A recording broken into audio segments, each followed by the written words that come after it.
Um, Hi, my name is Leah. I'm Yeah. originally from Japan. I was born and raised in Tokyo. My father is a Colombian immigrant who grew up in Queens.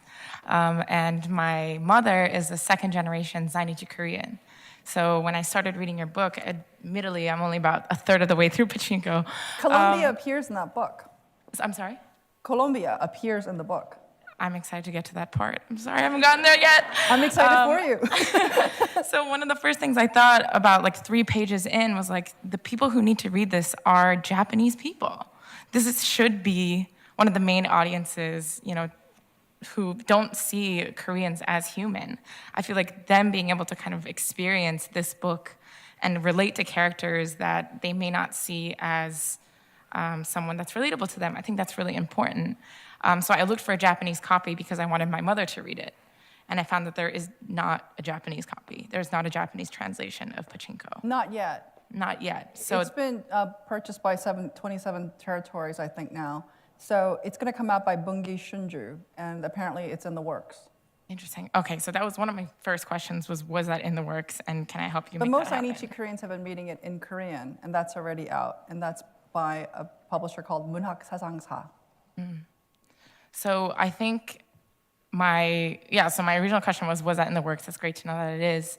But what do you think is the main message that Japanese, non-Zainichi Koreans, but Japanese folks, what message should they be getting from your lectures, your works of writing? How can we bridge that gap between Japanese and Zainichi Koreans through fictional writing? Oh, Leah.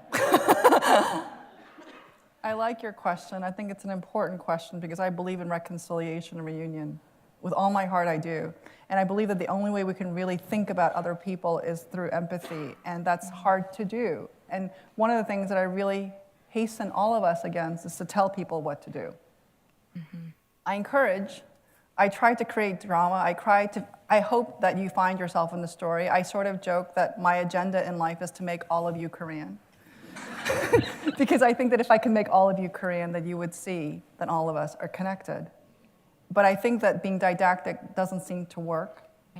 And I think that forgiveness is a difficult thing. It's difficult for everybody, especially for those of us who've been injured and for those of us who injure. So again, I'm saying something that's very Christian. Whether or not people like that, I don't know. You know what I mean?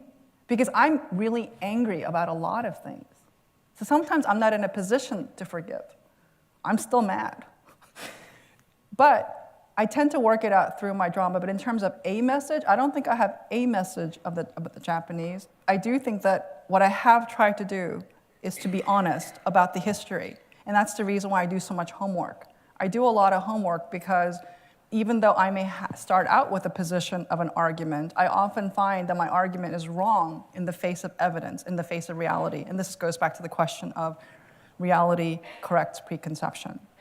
There are many Japanese people who are suffering in Japan today because Japan has a myth of being a monolithic nation, which it is not, as you know. I am proof of that. And you're proof of that.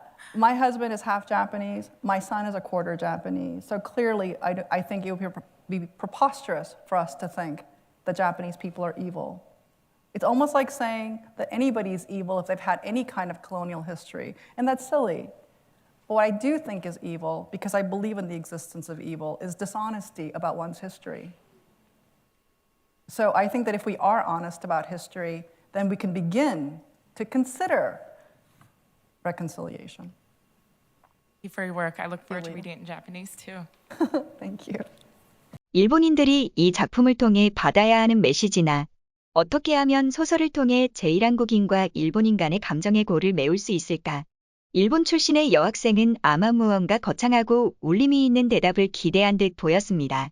하지만 사실을 인정하고 진정성 있는 사과라는 너무나도 쉬운 방법이 있음에도 왜 굳이 어려운 길을 돌아가려는 걸까요? 이민진 작가는 독자들에게 우리가 어떤 일을 당했는지, 그래서 내가 느끼는 감정이 어떤지, 너희들은 무엇을 해야 하는지가 아닌 어디로도 치우치지 않은 역사적 사실을 글로써 전달하고자 합니다. 역사가 우리를 망쳐놨지만 그래도 상관없다. 소설 파친코의 첫 문장은 그 소설에 관한 일종의 주제문과도 같습니다. 파친코는 이렇게 말합니다. 이토록 잔인한 역사는 평범한 사람의 생을 무너뜨립니다. 하지만 아무리 힘들고 슬픈 역사가 우리와 같은 평범한 사람들의 생을 망쳐놨어도 평범한 우리는 살아남고자 끈질기게 최선을 다해왔습니다. 여러분이 그 증인입니다. 이민진 작가는 소설을 쓰기에 앞서 일본에 사는 한인 수십 명과 인터뷰하며 제1한국인의 회복력과 인내를 목격했다고 합니다. 그리고 그것을 본 것 그대로 문학을 통해 사실로서 말하려 했습니다. 이 파친코라는 소재 또한 굉장히 중요합니다. 파친코는 쇠구슬을 튕겨 게임의 결과를 운에 맡기는 확률의 게임입니다. 우리의 선택이 중요하다는 것을 믿고 어떻게든 플레이해야 하는 그러나 조작되고 불공정한 게임이라는 점. 운명을 알 수 없어 도박이라는 점에서 제일 한국인들의 삶을 상징하는 은유로서 파친코를 사용했다고 합니다.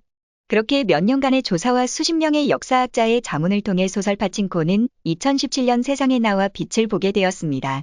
소설 파친코는 출간한 동시에 각종 매체에서 올해의 책으로 추천되었고 미국의 문학상인 내셔널 북 어워드에 노미네이트되며 선풍적인 인기를 끌었습니다. 그 후 파친코의 출연 배우 지미 심스는 당신이 한 번도 본 적 없는 세상을 밝히고 영원히 당신의 눈을 뜨게 할 것입니다라는 글을 트위터에 올렸는데요. 그런데 혹시나 했던 일이 일어났습니다. 바로 일본인들의 리트윗 테러가 시작된 것인데요. 이것은 다큐멘터리가 아니라 드라마입니다. 파친코는 북한이 운영하는 도박입니다.